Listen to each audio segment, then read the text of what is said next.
Hello and welcome to our second music theory course at Liberty Park Music.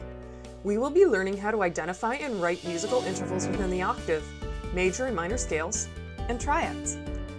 This course is designed for anyone who would like to study how Western music works and who has become comfortable with the notation concepts we learned in Music Theory 1, our music literacy course.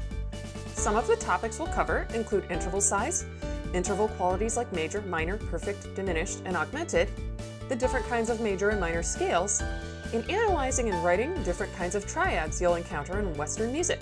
Learning to identify intervals quickly will help a huge amount in your sight reading on your instrument, and especially if you're a singer, it will allow you to find your pitches much more easily and will speed up music learning in almost every instrument you might want to study. Guitarists and pianists in particular will benefit from learning triads, which will make sight reading and composing much more efficient. I'll walk you through each lesson video, which also includes animated visualizations to help explain the symbols and concepts. In many cases, we'll also analyze real-life musical examples while completing review and homework assignments for the lessons. By the end of this course, you'll feel comfortable writing and identifying intervals, major and minor scale types, and triads within each musical key using Roman numeral notation. So buckle your seatbelts and let's dive right into learning intermediate music theory.